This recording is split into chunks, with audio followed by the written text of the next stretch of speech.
After dating Luke for a year, he'd only kissed me 3 times. He prided himself on being calm and zen, always calling me a high-maintenance girlfriend, saying we weren't a good match. Until that day on Sandy's birthday. She wished for a French kiss from Luke, and he agreed. When I tried to stop him, Luke frowned. Nora, everyone's birthday wish should be fulfilled. If you feel uncomfortable, just think of me as her boyfriend for a moment. I glanced at the bracelet on his wrist. But Luke, today is my birthday too. Luke paused for 3 seconds, then shrugged and chuckled. See, I told you she's high maintenance. It's just a birthday. What's the big deal? I grabbed the bottle of wine on the table and drank it all in one swig. I can forego my birthday, but I have to make a wish. I wish for a high-maintenance lover to spend the night with me. The air grew still. Sandy laughed so hard, she had tears in her eyes. Nora, look around. Does anyone here look high-maintenance? A voice came softly from a corner. I am. It was Vincent, Luke's roommate. He was even more reserved than Luke,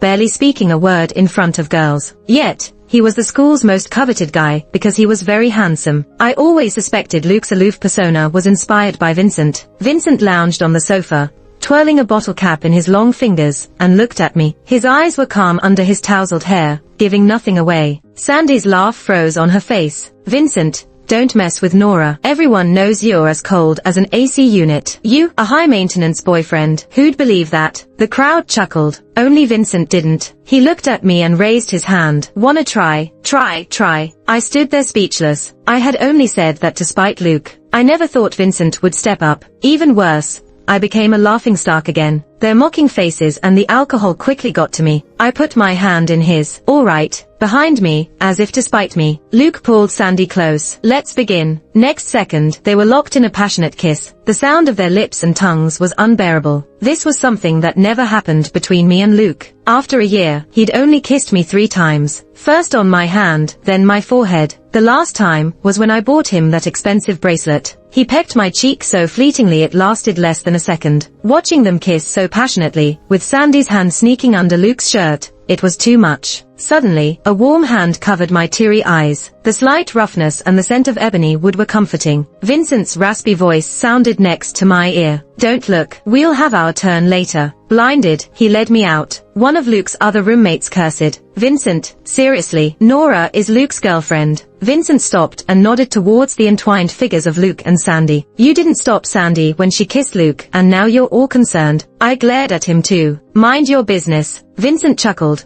pushed him aside, and shielded me as we left. As we were headed out, Luke called Vincent. Vincent turned, a smile playing on his lips, a bit boastful. Luke, everyone's birthday wish should be fulfilled, right? Luke was taken aback and glanced at me. Sandy clung to Luke, pleading with teary eyes. Please don't leave me. I'd be so embarrassed. Luke ignored her and called out, Nora. Vincent's hand gently moved from my eyes to my ear. He whispered close, when I call your name, it'll sound way better than him. His deep, magnetic voice stirred something in me. When we stepped outside, it was drizzling. Vincent draped his jacket over me, telling me to wait under the awning. Wait here, I'll get something. I was fiddling with the tiles, touching my warm earlobe. I must be crazy. I barely knew Vincent. Everything I knew about him came from Luke. Rumor had it that Vincent was secretly wild despite his calm exterior. With his experience, he's probably getting, well, protection. Just as I decided to run, Vincent returned. Raindrops misted his hair. He carried a cake and a bouquet of half-bloomed flowers. But my heart's flower was fully open. Vincent pulled me close and led me to a car. He gave the driver an address. He naturally held my hand, squeezing it gently. Come over to my place, okay? Swallowing nervously, I asked, is it convenient? Many juniors lived off campus,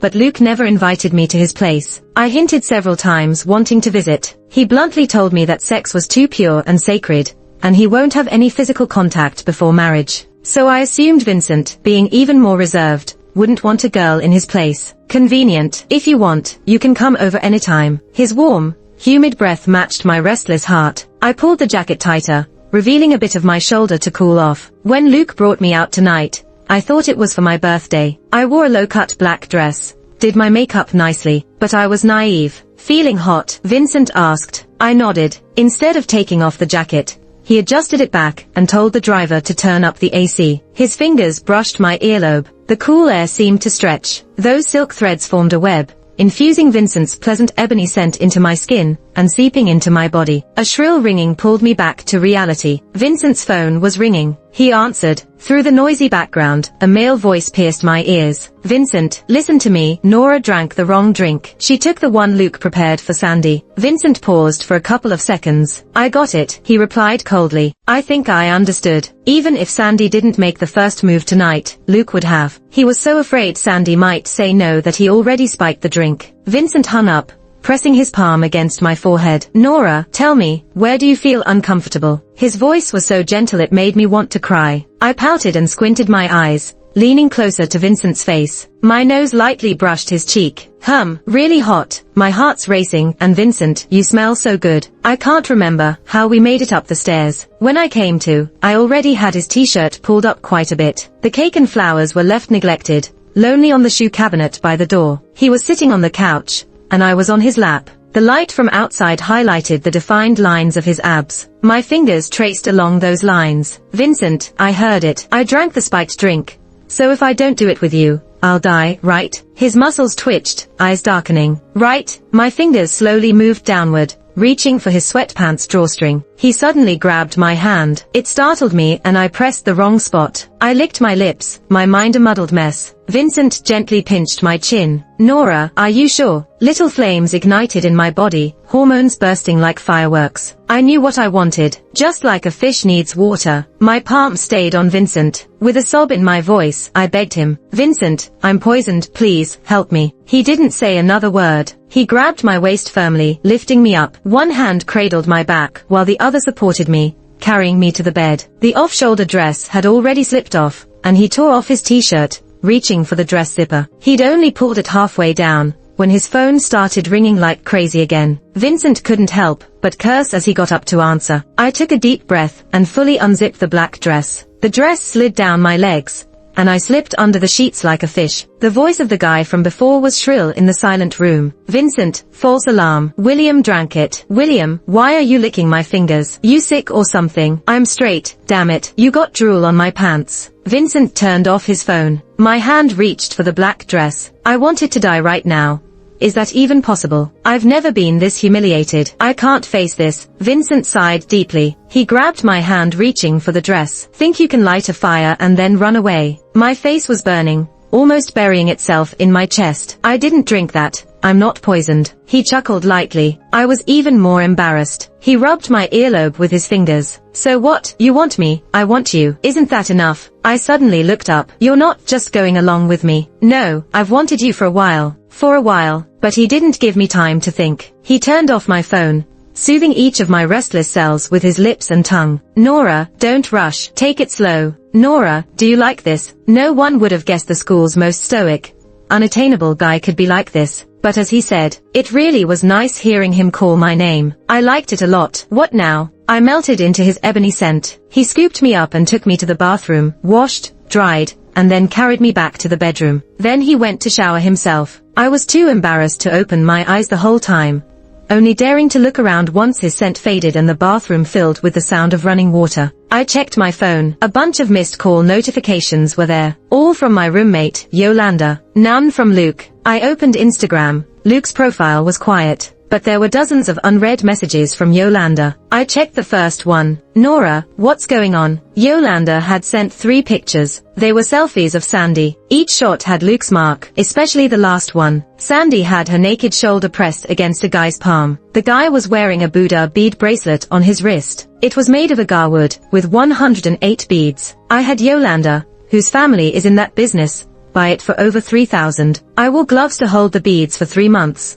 Then worked with Yolanda to find the perfect accent beads. The accents cost nearly 200, and we tried 10 different combinations before stringing it all together. I gave it to him on his birthday. Yolanda put as much effort into those beads as I did, so she instantly recognized that the guy with Sandy was Luke. To ease Yolanda's worries, I called her. Yolanda answered in a second. Nora, what happened? Why was your phone off? Did Luke cheat? I flipped onto my stomach, hugging a pillow. What? That jerk. Doesn't he have any shame? You treated him so well. The bed dipped. I turned my head. Vincent had finished his shower and was lying beside me. His large hand softly caressed my body, his presence enveloping me again. I inhaled deeply in pleasure. Yolanda suddenly stopped ranting. Nora, are you crying? Vincent's lips touched my shoulder, trailing kisses downward, finally stopping at my waist. I bit my lip. Yolanda screamed. Nora, where are you? Don't do anything stupid like those fools who think about ending it all. But now,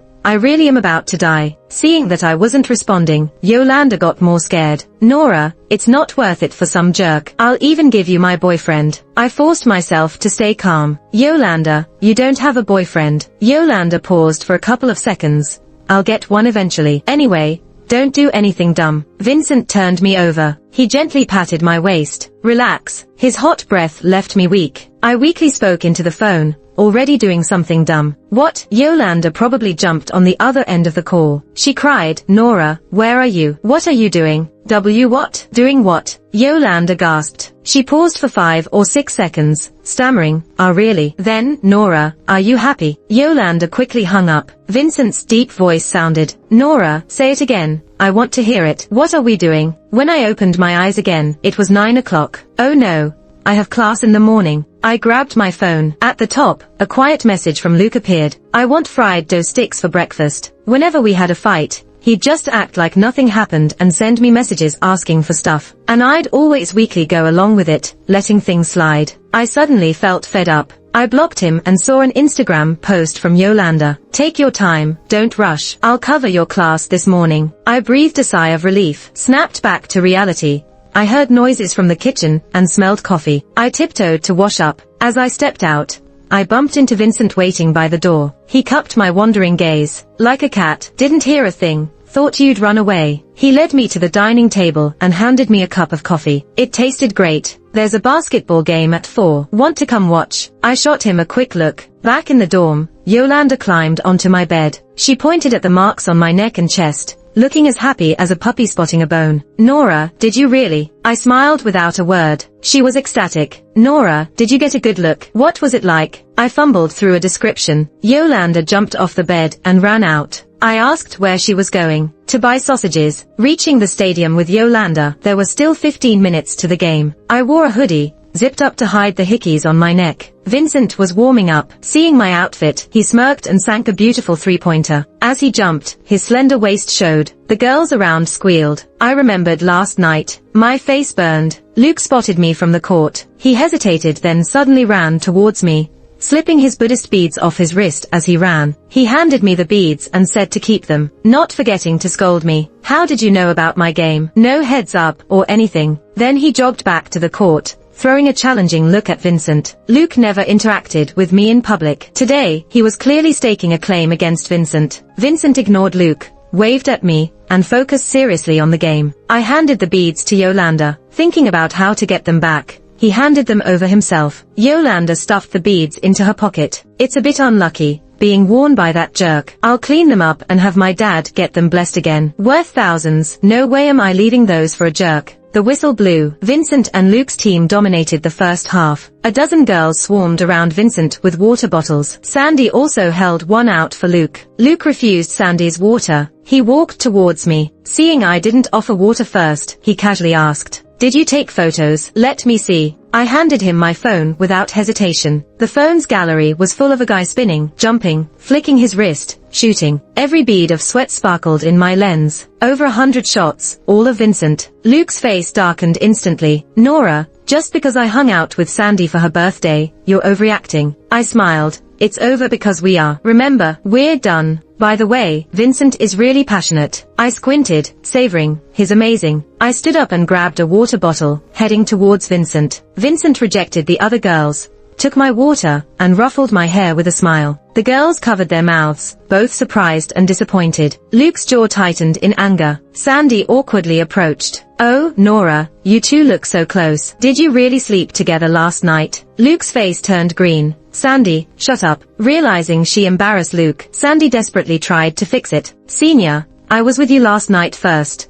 So you dumped Nora first. She didn't cheat on you." Unable to stand it any longer, Luke grabbed a nearby girl's water and flung it at Sandy. "Shut up, get lost." The girls shrieked. Oh my god, what's happening? Luke's girlfriend cheated with Vincent. Not exactly. Luke cheated first with that freshman girl. Cheating and hitting women. Where's his cool and calm persona? Lost his mind. Luke looked completely shattered. He glanced at me. Vincent pulled me behind him, warning in a low voice, Luke, don't go crazy. Luke was intimidated by Vincent deep down. He was so mad his eyes turned red, and he reached out to me. Give me back the bracelet. I frowned. You handed it to me earlier. Isn't that breaking up and giving back what you gave me as a gift? When did I say that? So, breaking up means you gotta take things back, huh? Luke scoffed, his eyes full of disdain for a supposedly stingy and poor ex-girlfriend. I looked at him innocently. Yep, so think about what you gave me. I can return it. But, well, there was nothing. Luke angrily threw his jacket over his shoulder and stormed out of the game. After he left, we had a tough time in the second half with a sub. Vincent ran around covering everyone and we barely won. After the game, Vincent was chatting with the coach and teammates. I looked at his soaked jersey, feeling super guilty. If only I hadn't kept Vincent up all night, he'd probably be in better shape. Yolanda nudged me. Were you really with Vincent last night? Yeah. Yolanda pulled out an 85-cent hot dog from her bag. Damn, Vincent's a beast, huh? I was trying hard to explain. Yolanda suddenly darted off like a rabbit. She forgot the hot dog even. Behind me, Vincent spoke. Don't mislead your friends. Everyone's different. If you make her assume things, she'll likely be disappointed later. I stiffened and turned around. Vincent chuckled. Seems like you felt seriously last night, huh? I guessed my face was as red as a monkey's, but he stepped closer. Last night was a bit rushed. Today's Friday, want another chance to learn. No rush, no rush. I waved both hands. I'm meeting Yolanda for hot pot. She's celebrating my birthday. What about after? We're going for coffee, then heading straight back to the dorm to sleep. He didn't push. Okay, see you tomorrow morning then. If you want to stay at my place tonight, call me. I'll come get you. He took my phone and added his number. I practically ran away. For the occasion, Yolanda picked a mermaid-style dress for me. With my hair down to cover the kiss marks, we headed to Hot Pot. She showed me the campus forum while we ate. In a couple hours, Luke's reputation was totally trashed. Some condemned him for hitting a woman in public, saying his cold and aloof persona was fake. Others criticized him for walking out in the middle of a game, lacking team spirit. Someone even revealed that after leaving, Luke waited for the coach and team to beg him to return, claiming they'd definitely lose without him. But Vincent led the team to victory. Luke was devastated and took it out on Sandy, even stopping her calls. With all the juicy gossip, we ate a little too much. Yolanda suggested we walk to a newly opened cafe to digest. The cafe was in a fancy mall. The closer we got, the more familiar the area seemed to me. Curious, I ordered 2 signature coffees and a small cake. The coffee tasted amazing. Before I could savor it, 2 young men walked by and spilled their takeout coffee on my chest. My shirt was instantly stained. Yolanda jumped up. What's your problem? Was that on purpose? She pulled me out, heading for the mall restroom. The 2 guys followed us, blocking our way around the corner. One, wearing a floral t-shirt, reached to wipe my chest. I stepped back, covering myself. Show some respect. He grinned creepily. What's the matter? Letting me wipe it should be an honor. My mom says girls like you, with a small waist and big hips, love to play hard to get. His buddy was filming with his phone, teasing. Your mom. How old are you? Still saying my mom. Not weaned yet. Floral t-shirt, just laughed, staring at my chest. Not weaned means I want milk now. I was furious. Go home and ask your mom for it. He sneered. How about I call you mom and you give me some? Yolanda stood in front of me. How dare you harass girls in public? Get lost, or we'll call the cops. Floral t-shirt was unfazed. Dressed like that, coming for coffee. Weren't you out to get guys? Stop pretending. Name your price. How much for a night? Then he turned and whistled at me. Mom, I want some milk. Before he could finish, his head snapped to the side. I saw him fly off and slam face first into the floor. Vincent retracted his long leg, pulling Yolanda and me behind him. Floral t-shirt was down, but still defiant. Who's getting in my way? I want milk. Who's interfering? Vincent's face darkened. He kicked the guy, sending him flying again. The guy's face grinded against the tiles under Vincent's foot. Vincent's voice was icy, like recognizing family. Call me dad, and I'll let you go home. The mall sink wasn't good for cleaning up my chest. Vincent got some ice and quickly took me home. No wonder the street felt familiar. Vincent's place was nearby. He pulled me into the bathroom, turned on the cold water, and aimed it at my chest. Why didn't you tell me you wore something so pretty to go out for hot pot and coffee? Didn't even wear it for me. Am I not worthy? Shivering from the cold, I tilted my face to cover my guilt. Why were you there? He tilted his head, chuckling. I own the cafe. Why wouldn't I be nearby? I was speechless. No wonder. That coffee tasted just like the one he made me that morning. So, why did you dress so prettily for coffee and not for my game? He seemed to be pouting. Why? Because Yolanda liked it. But I couldn't sell out my friend. I lowered my head and pretended to be dead. Feeling my whole body trembling, Vincent hugged me tightly, helping me to regain some warmth. Hold on a little longer. 10 minutes later, we were both drenched. He turned up the water temperature, checking the burned areas. Nothing serious. He reached for my zipper. Don't like putting on a show for me? Then don't wear it. He started to strip off my wet mermaid dress. He looked really mad. The sound of the zipper echoed, and the dress lay helplessly on the floor. I snuggled into his arms. I have many beautiful dresses. When I get the chance, I'll wear them for you one by one, okay? His face was still stern. Such a hard man to please. My hand slid down to his waist, attempting to appease him with a smile. Yet he remained cold-faced. I thought for a moment, Vincent, do you enjoy being called daddy by others? Vincent was momentarily lost. I brought my lips close to his ear. Daddy. From experience, girls should never call a guy daddy easily, or he'll make you feel ecstatic until you question reality. The next day, my waist hurt so much I didn't want to move. He even fed me breakfast in bed. In the afternoon, fearing I'd die in his bed, I insisted on returning to school. He confiscated my mermaid dress and ordered a t-shirt dress for me online. While waiting for the new dress, I finally had a chance to explore the house. I then discovered that many of his personal items had his name on them. I teased him. Why are you like a preschooler? He pulled me into his arms, his chin resting on the top of my head. I was naughty when I was a kid. My mom sewed name tags on everything I had. She said that if people saw my stuff torn and worn out, they'd mock Vincent's mom for not teaching her child properly. Gradually, I got used to writing my name on my belongings. I scratched his jaw. Did your mom ever praise you for that? His eyes darkened. Yes, but she's no longer here. The sun was high. Vincent and I entered the campus one after the other. He took a call behind me, so I quickened my pace. Sandy appeared then. She had obviously been crying for a long time. Her eyes were terribly swollen. Nora, you're such a bitch. She started to pick a fight. I smirked. You only reached that conclusion because you didn't compare yourself to me, right? She was so angry her bags under her eyes worsened. Nora, don't think just because you slept with Vincent, you're his girlfriend. Luke didn't even like you. So why would Vincent? Do you know why Luke didn't like you? You're an orphan who grew up in your uncle's house. A poor thing with nothing but a pretty face. What else do you have? To please Luke, you scrimped and saved to buy a bracelet. Even asked for it back after the breakup. So, Luke thought all the money I spent on him was saved up from frugality, and he enjoyed it all with ease. Sandy continued to provoke me. Nora, Luke never touched you because he didn't want to be stuck with a poor girl like you, can't you see? All this time, Luke's restraint made me think I was being too indulgent. Now I knew. He wasn't without desire.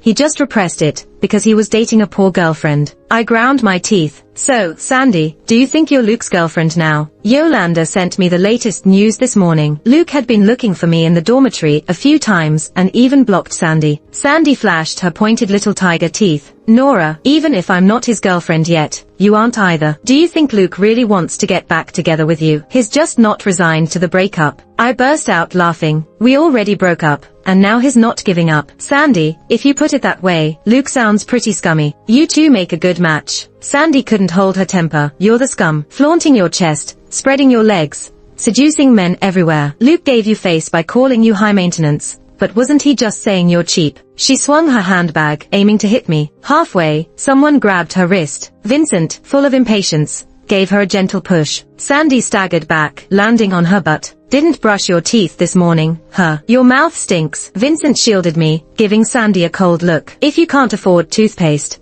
I won't mind pulling all your teeth out. When I got back to the dorm, Yolanda was rolling around on the bed. Nora, you're back. Check this out. On the campus forum, a news post about Vincent fiercely protecting his wife hit the top spot. With pictures and accurate quotes, someone had posted Vincent's words to Sandy verbatim. I thought Vincent's image might be ruined for hitting a woman. Unexpectedly, the comments were overwhelmingly positive. Vincent is so handsome. That green tea girl couldn't get Luke.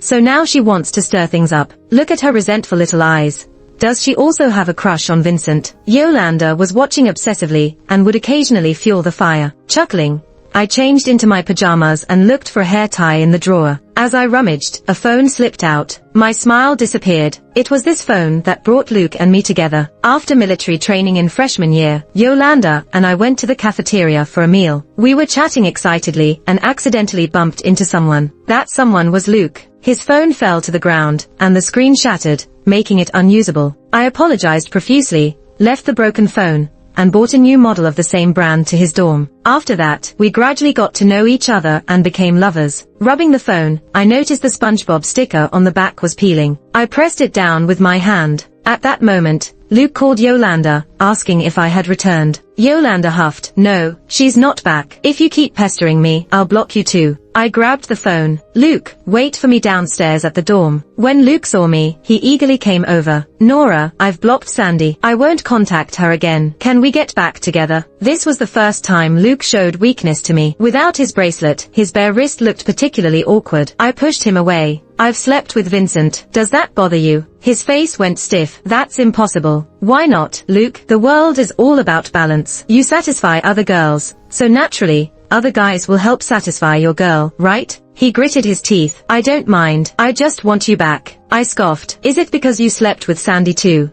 So now we're even. Luke wasn't happy. How can that be even? I'm a man. Sleeping with a woman isn't a big deal. I don't mind because I love you. I questioned. Do you really love me? The poor girl with no parents who lives with her uncle. We'd been dating for a year. If it weren't for what Sandy said today, I wouldn't have known that this poor rich kid would look down on me so much. So, why did he pursue me in the first place? Luke's eyes avoided mine. Did Vincent tell you this? He's just trying to smear me. It wasn't Vincent, it was Sandy. Luke was deflated. So, Luke, you're someone who shows off my scars. How much can you really love me? Let me guess the real reason you're back. You're jealous of Vincent and want to steal anything he has to prove you're better, right? Luke sneered. Jealous of him? I pulled something out of my pocket. Then, how do you explain this? I held a broken phone. The SpongeBob sticker had been ripped off, revealing 2 laser-etched letters, Vincent. Luke's face turned pale. He was speechless. I turned and walked back to my dorm, clutching the phone, tears streaming down my face. Yolanda was scared. Nora, did Luke bully you? I'll go find him right now. No, I hugged Yolanda. I just figured out some things. I'm happy. I called Vincent. Vincent, I miss you. Yolanda stuck out her tongue. Just a few minutes apart. Is he really that irresistible? Vincent's voice was soft like cotton candy. So, you missed me so much you cried. I nodded while choking up. Hang tight, I'll come get you. I went downstairs with the broken phone and ran into his arms. Vincent, look at this. Vincent frowned slightly. My lost phone. How did you get it? I never thought Luke could be so shameless. Our meeting had been a setup. After I started school, he noticed Vincent's gaze lingering on me and stole Vincent's broken phone to deliberately bump into me. I thought I broke it and felt guilty,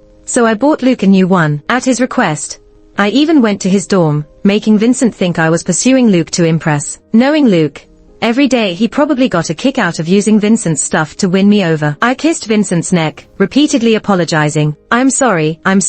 I wasted a whole year missing him. Vincent was unusually quiet today. No cheeky remarks. I looked at him pitifully. Just an apology, he finally said. Nervous, I offered. How about compensating with my body? His expression softened a bit. He wrapped his arms around my waist. You're being punished, but I don't know how. He started to teach me, step by step. Baby, look at me. Don't be shy. It was my first time being so proactive. I collapsed from exhaustion. My legs trembled as I tried to shower, ending up on the floor. Even after a 2-mile run, my legs never felt this sore. He carried me to the shower. If you practice more, you'll get better. Very tired. He finally started talking more. I was tired, but it was worth it. After takeout dinner, I lay on his lap browsing my phone. Sandy's post popped up. She was holding roses, Luke looking at her dotingly. The caption, never enough, but the photo screamed, I can't lose. Yolanda's Instagram notification popped up. Did you see? The jerk and the bitch are official now. Luke couldn't stand losing to you, so he went back to her. I smiled. Vincent patted me. What's so funny? I showed him my phone. Well, Sandy got what she wanted. I dated Luke for a year,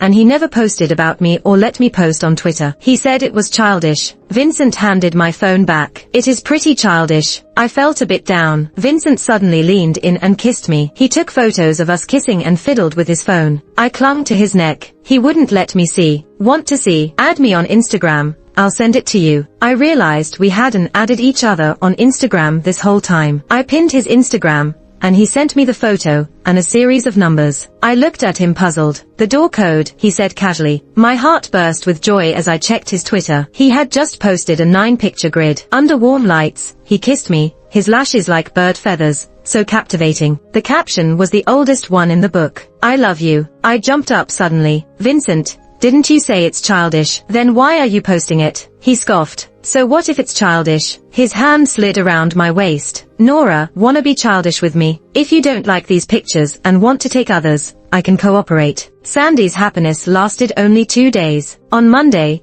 she was taken away by the police during class. That day, Vincent let go of the 2 people who spilled coffee on me but had someone follow them. Over the weekend, he found out that Sandy had sent them. Vincent filed a report. The situation blew up. Later, the school called in both sets of parents. That day, my aunt walked into the meeting room in a high-fashion suit, threw her platinum bag on the table, and nervously held onto me. Nora, what's going on? Why didn't you tell me you were being bullied? Were you hurt? I told you to stay in Shanghai for college, but you insisted on coming here where I can't take care of you. She chattered endlessly. I had to appease her. I'm fine, really fine. My aunt's eyes were red. Nora, if something happened to you, I wouldn't survive. She turned around and confronted the principal. Our Nora is well-mannered and beautiful. She's been pampered since she was a kid. I can't even say a harsh word to her. I refuse mediation. Half of the lab equipment in your new facility was donated by our family. How can you take the money and still bully us? The principal was stunned. Seeing this, Sandy's parents gave up trying. Sandy was asked to withdraw from the school. My aunt became a sensation on the campus forum. Can I have a dozen aunts like hers? What kind of luck does Nora have? Both parents gone,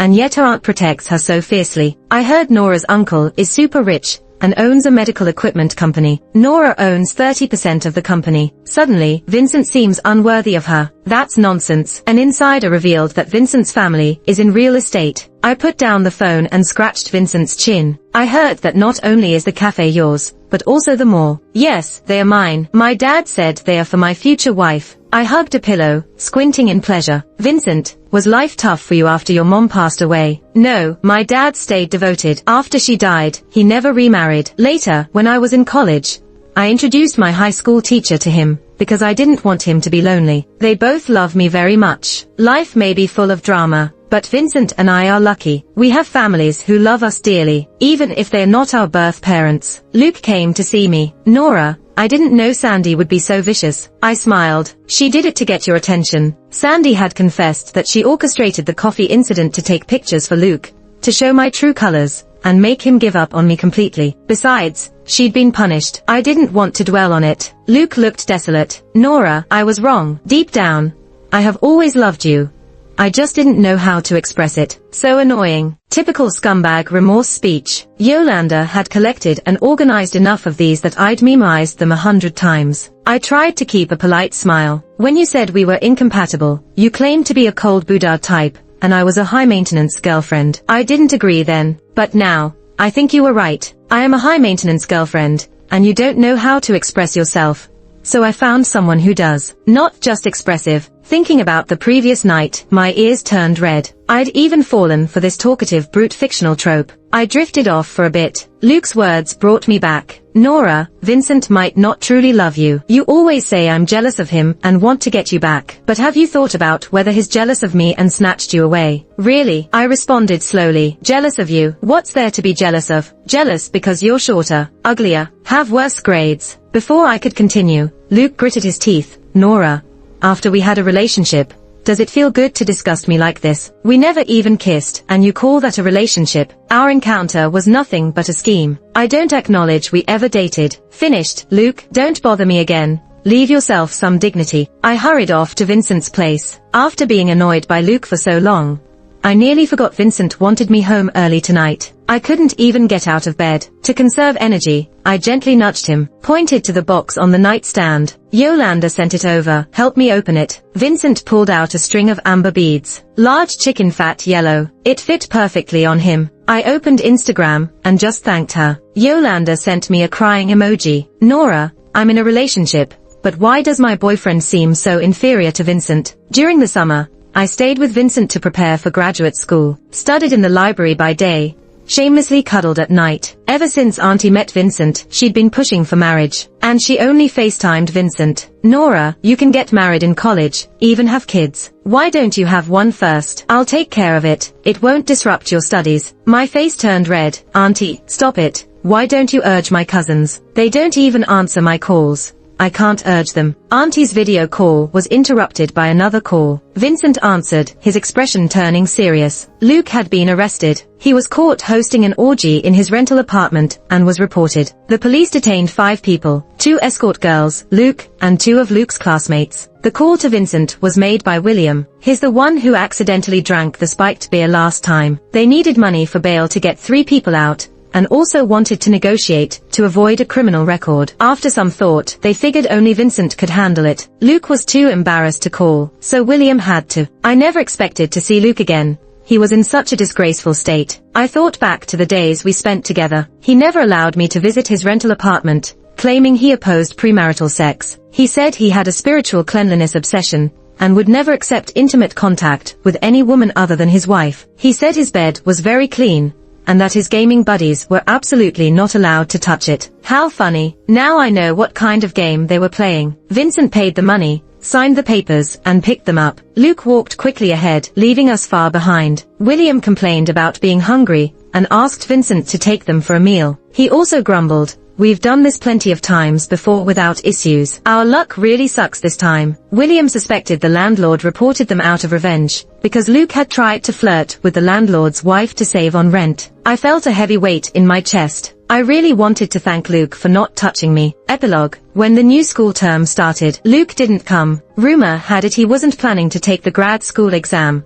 and had found an internship back home. During the freshman military training, Vincent and Nora watched from the window. It reminded Vincent of when Nora first started school. He had been looking down idly from the same spot. He saw Nora. Her drill instructor was very strict. The poor girl had pale skin and had to walk several laps because she couldn't march properly. The sun was scorching and her clothes were soaked with sweat, her hair sticking to her face. She looked soft and delicate, making people feel sorry for her. That evening, Vincent saw her again through the window. She had changed into fresh clothes, practicing her steps over and over again, her thin back standing straight under her t-shirt. With every step she took, her ponytail would sway. The swaying grabbed Vincent's heart. William borrowed an iPad from Vincent and took a look. "Yo, that girl is cute, Vincent. You interested? But she looks hard to get." Luke had just finished showering and walked in. He glanced over. "Oh, I've been watching her for days. She's easy to get. She'll be my girlfriend within a week." The girl had no idea she was being discussed. Her friend ran over with a popsicle. "Nora, take a break and eat this," Vincent whispered to himself. Luke laughed. "Nora? Sounds like someone easy to sleep with." 3 days later, Nora knocked on the door. Vincent was near the door, so he opened it. The girl walked in, shyly asking, "Excuse me, does Luke live here?" The girl raised a phone case she was holding. "This is for Luke. Can you give it to him, please?" "Sure." The girl smiled, her eyes curving. "Just say Nora gave it to him." "Thanks a lot." That day, Nora looked very bright and beautiful, but Vincent felt the sky was particularly dark. Every day, Luke bragged in the dorm about how Nora kept fawning over him. William asked Luke, "So, did you sleep with her?" Luke scoffed. "Hell no. I found out she has no parents, lives with her uncle, and is basically a freeloader. What good could she be for me? She doesn't even wear clothes with brands. She's so poor. And she always wants to hug and kiss.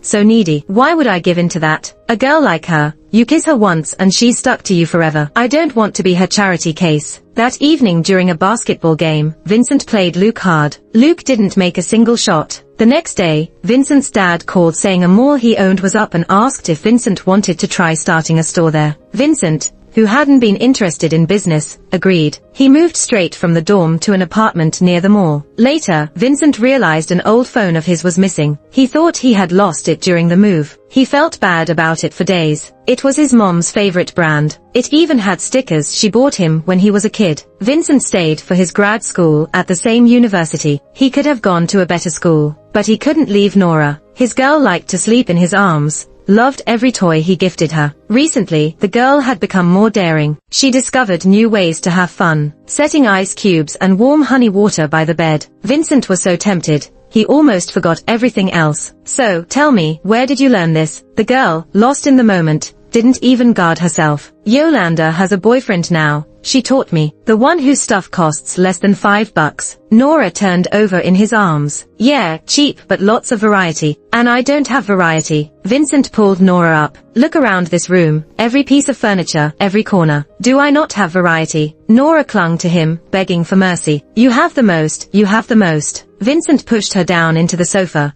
taking a sip of the honey water himself. He buried his head down. His girl gave him such high praise. He couldn't let her down.